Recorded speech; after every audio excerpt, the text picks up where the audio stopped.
తెలంగాణ రాజకీయాల్లో మరోసారి మాటల యుద్ధం ముదిరి పాకాన పడింది. BRS working president KTR Congress అధినేత రాహుల్ గాంధీని ఉద్దేశించి చేసిన వ్యాఖ్యలు ఇప్పుడు రాష్ట్ర రాజకీయాల్లో మంటలు రేపుతున్నాయి.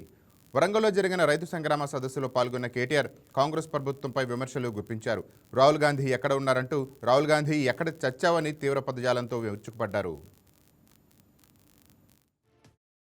ఏమయ్యా రాహుల్ గాంధీ, నిన్ను అడుగుతా ఉన్నా, ఎక్కడ సచ్చింది నువ్వు చేసిన డిక్లరేషన్? ఎక్కడ చచ్చింది అని అడుగుతున్నా. నువ్వెక్కడ చచ్చినావు రాహుల్ గాంధీ? నువ్వు నిలబెట్టిన ముఖ్యమంత్రి, నువ్వు ఇక్కడ మాకు అప్పజెప్పిపోయిన ముఖ్యమంత్రి ఏ గాడిది పనులు దోముతున్నాడో అని అడుగుతున్నా నేను.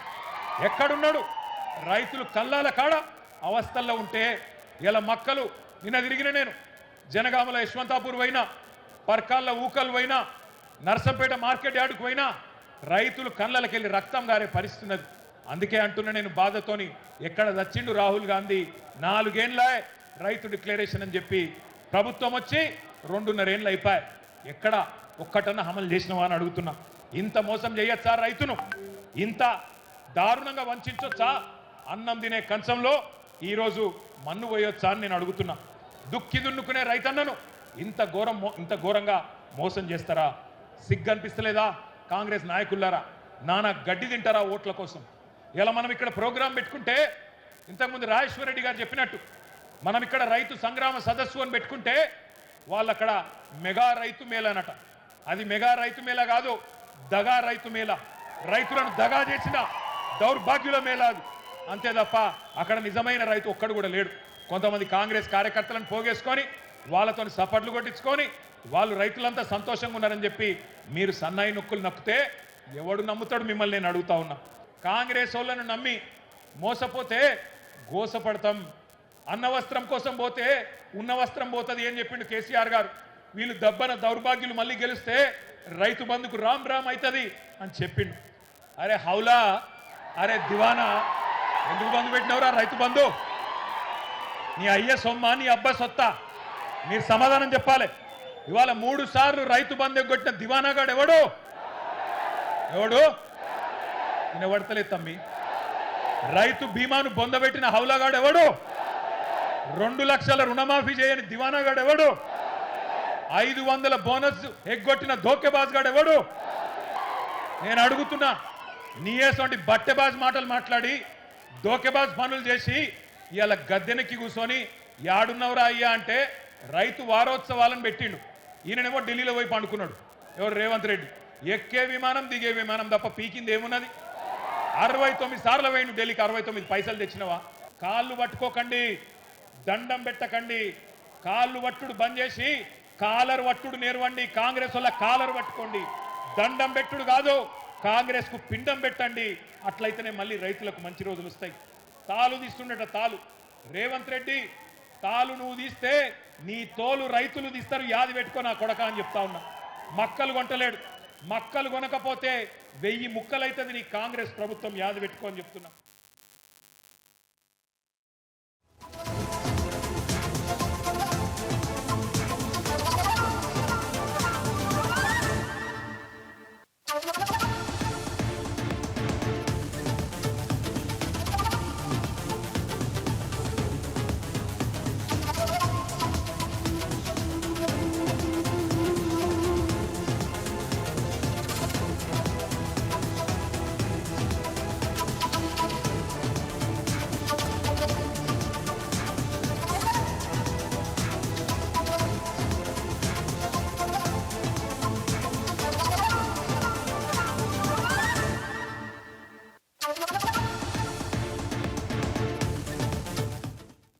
ఇక కేటీఆర్ చేసిన ఈ వ్యాఖ్యలు కాంగ్రెస్ శ్రేణుల్లో తీవ్ర ఆగ్రహాన్ని కలిగించాయి. ఒక బాధ్యతాయుతమైన పదవిలో ఉండి జాతీయ స్థాయి నాయకుడిని ఉద్దేశించి ఇలాంటి అనుచిత వ్యాఖ్యలు చేయడం సరికాదని కాంగ్రెస్ నేతలు మండిపడుతున్నారు. ఈ నేపథ్యంలో హనుమకొండ పశ్చిమ ఎమ్మెల్యే నాయన్ రాజేందర్ రెడ్డి పోలీసులకు ఫిర్యాదు చేశారు. కేటీఆర్ కావాలని విద్వేషాలు రెచ్చగొట్టేలా వ్యక్తిగత దూషణలకు దిగారని ఆయన తన ఫిర్యాదులో పేర్కొన్నారు. ఎమ్మెల్యే ఫిర్యాదును స్వీకరించిన సుబేదారి పోలీసులు కేటీఆర్పై కేసు నమోదు చేశారు. శాంతి భద్రతలకు విఘాతం కలిగించడం, అనుచిత పదజాలాలతో దూషించడం వంటి అంశాలను పరిగణనలోకి తీసుకొని పలు సెక్షన్ల కింద ఎఫ్ఐఆర్ నమోదు చేశారు. మొత్తంగా అటు బీఆర్ఎస్ ఇటు కాంగ్రెస్ మధ్య పచ్చగడ్డి వేస్తే భగ్గుమనేలా మారింది. ఇప్పటికే ధరణి, రైతు రుణమాఫీ వంటి అంశాలపై ఇరు పార్టీలు కత్తులు దూస్తుండగా ఇప్పుడు ఈ క్రిమినల్ కేసు రాజకీయ వేడిని మరింత పెంచింది. రానున్న రోజుల్లో ఈ వివాదం ఇంకెన్ని మలుపులు తిరుగుతుందో చూడాలి. రైట్, దీనికి సంబంధించిన మరింత సమాచారం వరంగల్ నుంచి మా కరస్పాండెంట్ సంపత్ ఫోన్ ద్వారా అందిస్తారు. రైట్ సంపత్, చెప్పండి, కేటీఆర్ పైన కేసు నమోదైన దానిపైన అప్డేట్స్ ఏంటి? ఓకే రాజేంద్ర, మనం చెప్పుకున్నట్లయితే నిన్న నిర్వహించినటువంటి రైతు సంగ్రామ సదస్సులో పాల్గొన్నటువంటి కేటీఆర్ గారు రాహుల్ గాంధీపై అనుచిత వ్యాఖ్యలు చేసిన BRS party working president KTR పై సువేదార్ పోలీస్ స్టేషన్లో కేసు నమోదు చేయడం జరిగింది. బీఆర్ఎస్ పార్టీ వర్కింగ్ ప్రెసిడెంట్ మాజీ మంత్రి కేటీఆర్ మరోసారి చిక్కులో పడ్డారని చెప్పొచ్చు. ఏదేమైనప్పటికీ హన్మకొండలో నిర్వహించినటువంటి రైతు సంగ్రామ సదస్సులో లోక్సభ ప్రతిపక్ష నేత రాహుల్ గాంధీ మరియు సీఎం రేవంత్ రెడ్డిపై ఉద్దేశించి కేటీఆర్ చేసిన అనుచిత వ్యాఖ్యలను తీవ్రంగా ఖండిస్తూ పశ్చిమ ఎమ్మెల్యే నాయన్ రాజేందర్ రెడ్డి మరియు వారు చూసిన డిసిసి అధ్యక్షులు ఎనుగాల వెంకటరామరెడ్డి, అటు పద్దన్నపేట ఎమ్మెల్యే నాగరాజు, వీరందరూ కలిసి వారిపై సుబేదార్ పోలీస్ స్టేషన్లో కేసు నమోదు చేసినట్లు తెలిపారు. సుబేదార్ పోలీస్ స్టేషన్లో అనంతరం పోలీస్ కమిషనర్ ఆదేశాల మేరకు సిఐ మేకల్ రంజిత్ కుమార్ గారు కేటీఆర్ పై పలు సెక్షన్ల కింద 504, 505 సెక్షన్ల కింద క్రిమినల్ కేసు కూడా నమోదు చేయడం జరిగింది. ఏదేమైనప్పటికీ ప్రతిపక్ష నేతగా ఉన్నటువంటి రాహుల్ గాంధీపై సీఎం రేవంత్ రెడ్డిలపై ఉద్దేశించి కేటీఆర్ చేసిన అనుచిత వ్యాఖ్యలపై ఇక్కడ వ్యక్తిగతంగా ఎన్నో గొడవలు జరుగుతున్న సందర్భంగా వారిపై మాత్రం పశ్చిమ ఎమ్మెల్యే నాయన్ రాజేందర్ రెడ్డి మండిపడ్డారని చెప్పొచ్చు. నిన్న ఏర్పాటు చేసినటువంటి రైతు సదస్సులో కేటీఆర్ గారు ఏర్పాటు చేసిన సదస్సును కావాలనే ఈ ప్రభుత్వంపై బుద్ధి తల్లే ప్రయత్నం చేస్తున్నారు. గత 10 సంవత్సరాలుగా వాళ్ళు పరిపాలన చేసిండ్రు, రైతులకు ఏ సమస్యలు పరిష్కరించిండ్రు అని చెప్పి ఒక్కసారి మాకు సమాధానం చెప్పాలని చెప్పి ఘాటుగా కూడా పశ్చిమ ఎమ్మెల్యే నాయన్ రాజేందర్ రెడ్డి అయితే విమర్శిస్తున్నారు. దీనిపై ఉద్దేశపూర్వకంగానే మా పార్టీపై అనుచిత వ్యాఖ్యలు చేస్తున్నారని చెప్పి కొన్ని శక్తులు, దుష్ట శక్తులు మాపై బుద్ధి తల్లే ప్రయత్నాలు చేస్తున్నారనే దానిపైన ఈరోజు శాంతి భద్రతల సమస్యలు తలెత్తకుండా ఉండేందుకు ఈ యొక్క కేటీఆర్ పై తక్షణమే చర్యలు తీసుకోవాలని చెప్పని పశ్చిమ ఎమ్మెల్యే అయితే ఫిర్యాదు చేయడం జరిగింది. రాజేంద్ర,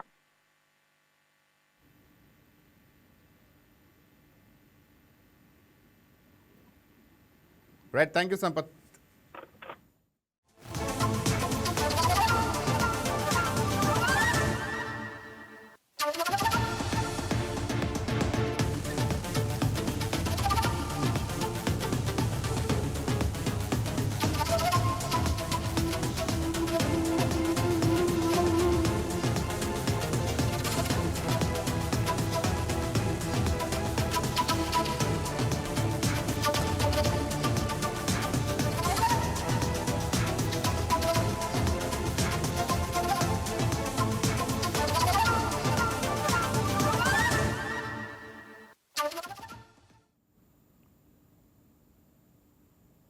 ఇక చేనేత కళాకారుడు రుద్రాక్షాల రామలింగ సత్యనారాయణ మంత్రి లోకేష్ అభినందించారు. పశ్చిమ గోదావరి జిల్లాకు చెందిన సత్యనారాయణ అశోక చక్రంతో సహా ఎలాంటి అతుకులు లేకుండా ఏకవస్త్రంతో జాతీయ జెండాను రూపొందించారు. పలు అంతర్జాతీయ రికార్డులు సాధించినందుకు గాను ఆయనకు ఈ ప్రశంసలు దక్కాయి. తొలుత రాష్ట్ర ప్రభుత్వం ఎగరవేసే 6x12 సైజు జెండాను, తరువాత ఎర్రకోటపై ఎగరవేసే 8x12 జాతీయ జెండాను తయారు చేసినట్టు సత్యనారాయణ తెలిపారు. ఆంధ్రాకు గుర్తింపు రావాలన్న ఆకాంక్షతోనే దేశంలోనే అత్యంత అరుదైన ఏకవస్త్ర చేనేత జాతీయ జెండాను రూపొందించినట్టు వివరించారు. చేనేత కళలపై తనకున్న మక్కువతో అద్భుతమైన జెండాను రూపొందించిన సత్యనారాయణ కృషిని మంత్రి లోకేష్ ప్రత్యేకంగా కొనియాడారు. సత్యనారాయణ నైపుణ్యం ఏపీకి గర్వకారణమని ప్రశంసించారు.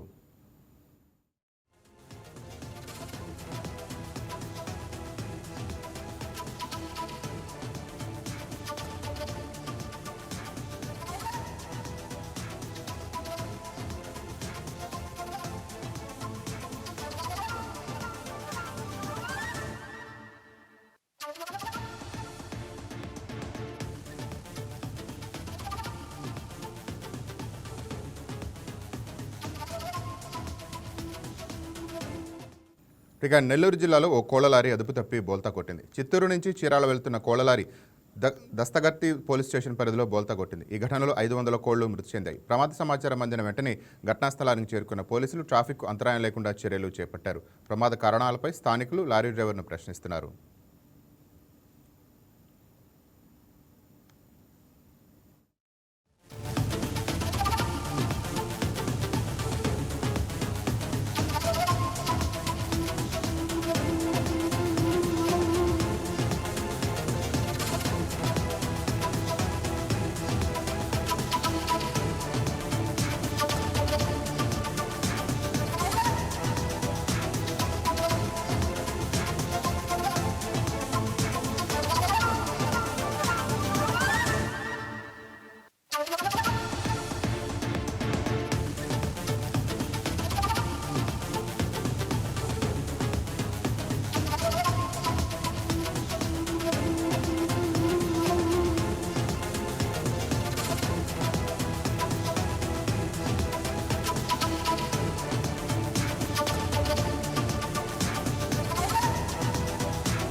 నెల్లూరు జిల్లాలో ఓ కోళ్ల లారీ అదుపు తప్పి బోల్తా కొట్టింది. చిత్తూరు నుంచి చీరాల వెళుతున్న కోళ్ల లారీ దగదర్తి పోలీస్ స్టేషన్ పరిధిలో బోల్తా కొట్టింది. ఈ ఘటనలో 500 కోళ్లు మృతి చెందాయి. ప్రమాద సమాచారం అందిన వెంటనే ఘటనా స్థలానికి చేరుకున్న పోలీసులు ట్రాఫిక్ అంతరాయం లేకుండా చర్యలు చేపట్టారు. ప్రమాద కారణాలపై స్థానికులు లారీ డ్రైవర్ను ప్రశ్నిస్తున్నారు.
రైట్, ఇక రాయల్ ఎన్ఫీల్డ్ బండి మన రాష్ట్రంలో నుంచే డుగుడుగు మనబోతోంది. తిరుపతిలో పరిశ్రమ ఏర్పాటు కానుంది. ఇదే విషయాన్ని లోకేష్ మన రాష్ట్రానికి ఎవరు వస్తున్నారో గెస్ట్ చేయండి అంటూ ఒక వీడియోని ట్వీట్ చేశారు.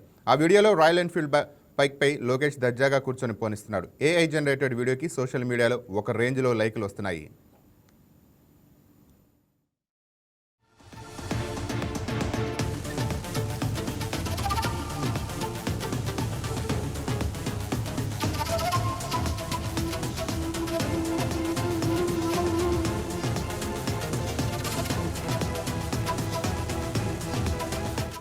Royal Enfield a legendary ride అంటూ త్వరలోనే ఏపీలో రాయల్ ఎన్ఫీల్డ్ పరిశ్రమ ఏర్పాటు కాబోతున్నట్టు లోకేష్ తెలిపారు. తాజాగా జరిగిన ఎస్ఏపీబీ సమావేశంలో రాయల్ ఎన్ఫీల్డ్ సంస్థ పెట్టుబడులకు గ్రీన్ సిగ్నల్ ఇచ్చారు.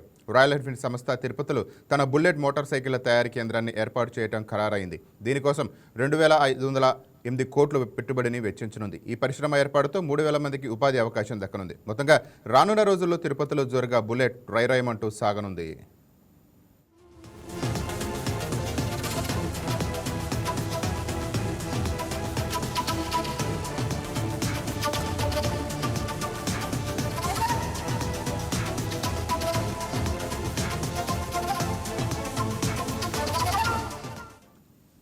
దీనిపై మరింత సమాచారం తిరుపతి నుంచి మా special correspondent paneer Selvam phone ద్వారా అందిస్తారు. రైట్ సెల్వం, చెప్పండి.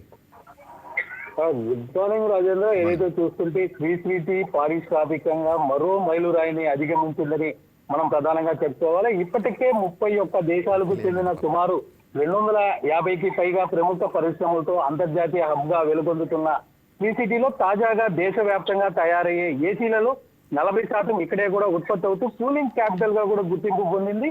శ్రీసిటీలో దాదాపు $4.5 బిలియన్ పెట్టుబడులు రాగా తాజాగా 1,000 కోట్ల రూపాయల పెట్టుబడితో క్యారియర్ గ్లోబల్ ఏసీ తయారీ యూనిట్ కూడా శంకుస్థాపన జరిగింది. మరోవైపు తిరుపతి జిల్లా సత్యవేడు పారిశ్రామిక రంగంలో చారిత్రాత్మక మార్పు కూడా మొదలైందని మనం ప్రధానంగా చెప్పుకోవాలా. ప్రముఖ ద్విచక్ర వాహన తయారీ సంస్థ రాయల్ ఎన్ఫీల్డ్ భారీ తయారీ కేంద్రాన్ని సత్యవేడు మండలం పర్నెల్లూరు అలాగే రాళ్లకుప్పం గ్రామాల్లో కూడా ఏర్పాటు చేసేందుకు కూడా సిద్ధమైంది. మే 6న జరిగిన స్టేట్ ఇన్వెస్ట్మెంట్ ప్రమోషన్ బోర్డు సమావేశంలో ఈ ప్రాజెక్టు అధికారికంగా కూడా ఆమోదం లభించింది.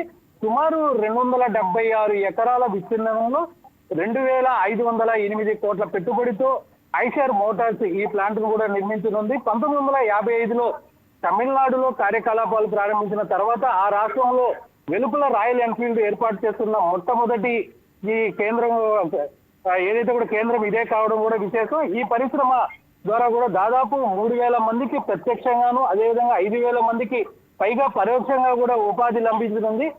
ఏడాదికి 9 లక్షల మోటార్ సైకిళ్లను ఉత్పత్తి చేసే సామర్థ్యంతో 2 దశల్లో ఈ ప్రాజెక్టు కూడా పూర్తి కానున్నట్లు మనకు తెలిసింది.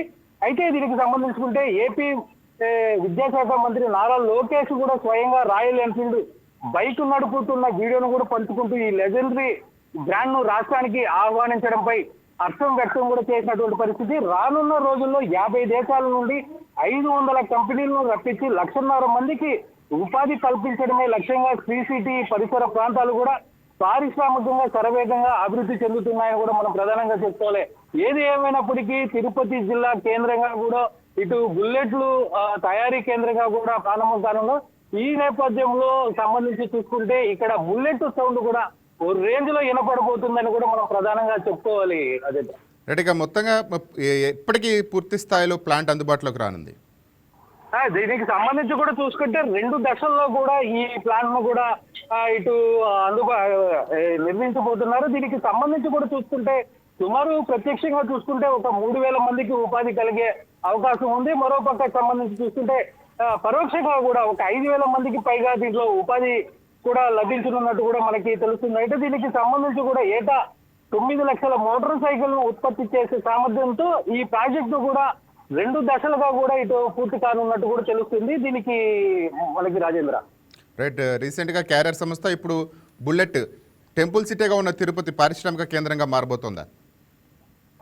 ఖచ్చితంగా దీనికి సంబంధించి చూసుకుంటే ఇప్పటికే దీనికి సంబంధించి చూసుకుంటే దాదాపు 31 దేశాలకు చెందిన సుమారు 250కి పైగా పరిశ్రమలు ఇటు అంతర్జాతీయ హబ్ గా కూడా వెలుగొందుతున్న నేపథ్యంలో ఇప్పుడు తాజాగా బుల్లెట్ సంబంధించినటువంటి పరిసర రామూరంతో కూడా ఇటు ఇక్కడ ఉన్నటువంటి స్థానికులు కావచ్చు, అదేవిధంగా ఎవరైతే నిరుద్యోగులుగా ఉన్నారో వీళ్ళు కూడా హర్షం వ్యక్తం చేసినటువంటి పరిస్థితి. ప్రధానంగా కూటమి ప్రభుత్వం ఒకటే కూడా లక్ష్యంగా పనిచేస్తుంది. దీనికి సంబంధించి కూడా 50 దేశాల నుండి 500 కంపెనీలు రప్పించి 1,50,000 మందికి పైగా కూడా ఇటు శ్రీసిటీలో ఉద్యోగం కల్పించే దిశగా కూడా కూటమి ప్రభుత్వం అడుగులేస్తుందని కూడా మనం ప్రధానంగా చెప్పుకోవచ్చు. Rajendra right, thank you Selvam.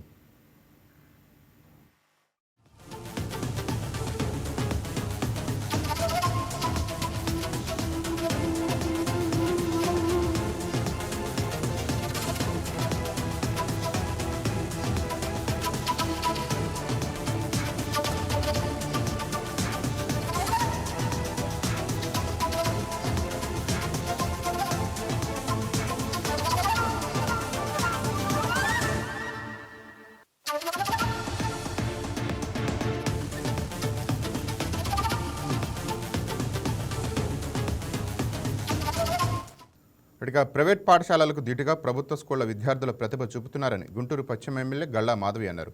Guntur పశ్చిమ నియోజకవర్గంలోని పలు ప్రభుత్వ పాఠశాలలు 10వ తరగతి పరీక్షల్లో అత్యధిక మార్కులు సాధించిన విద్యార్థులను ఎమ్మెల్యే గల్లా మాధవి అభినందించారు. అత్యుత్తమ ఫలితాలు సాధించిన విద్యార్థులను శాలువలతో సత్కరించి అభినందించారు. గతంలో తాను ప్రకటించినట్టుగానే అత్యధిక మార్కులు సాధించిన విద్యార్థులకు త్వరలో విహారయాత్రకు తీసుకువెళ్తున్నట్టు ఎమ్మెల్యే గల్లా మాధవి వెల్లడించారు. ఈ ప్రకటనతో విద్యార్థుల తల్లిదండ్రులు ఆనందం వ్యక్తం చేశారు. గుంటూరు పశ్చిమలో 600 మార్కులకు 585, 586 వరకు మార్కులు సాధించిన విద్యార్థులు ఉండటం చాలా ఆనందంగా ఉందన్నారు. చాలా సంతోషకరంగా ఉంది. ఇప్పటిదాకా ఎన్నడూ లేని విధంగా గవర్నమెంట్ పాఠశాలలో చదివే పిల్లలకి ఇంత అత్యధికమైన మార్క్స్ రావడం, 100 రోజుల యాక్షన్ ప్లాన్ తో పిల్లలందరూ డెడికేట్ అయ్యి ఈ రోజు ఇంత మంచి రిజల్ట్ ని పొందారు అని అంటే ఐటీ మినిస్టర్, విద్యాశాఖ మంత్రి అయిన నారా లోకేష్ గారి ప్రోద్బలంగానే చెప్పొచ్చు. గవర్నమెంట్ స్కూల్ పిల్లలు ఎక్కడా కూడా మిగతా ప్రైవేట్ స్కూల్ పిల్లలతో ఎక్కడా తక్కువ కాదు, వారి శక్తి సామర్థ్యాలకి ఏది అడ్డు రాదు అని నిరూపించి చూపించిన మన ప్రియతమ నేత నారా లోకేష్ గారు అని చెప్పొచ్చు. ఈ రోజు మా ముందు నుంచున్న ఈ పిల్లలే దానికి ప్రత్యక్షమైన సాక్షిగా కూడా చెప్పొచ్చు. బెంచుల్ని మార్చాం, పుస్తకాలు మార్చాం, బ్యాగులు మార్చాం, వీటిలో కొత్తదనాన్ని తీసుకొచ్చామని చెప్పడం కాదు, నిజంగా వాళ్ళ ప్రమాణాలు మార్చినప్పుడే అది నిజమైన మార్పుగా మనం చెప్పుకోవచ్చు. అలాంటి మార్పుని మన ఆంధ్ర రాష్ట్రంలోకి తీసుకొచ్చారు నారా లోకేష్ గారు. ఈ సందర్భంగా ఈ రోజు అత్యుత్తమమైన మార్క్స్ తో ఉత్తీర్ణులైన ప్రతి ఒక్క విద్యార్థులకు శుభాకాంక్షలు చెప్తూ వారు జీవితంలో మరిన్ని శిఖరాలకు అధిరోహించాలి అని చెప్పి ఈ సందర్భంగా కోరుకుంటూ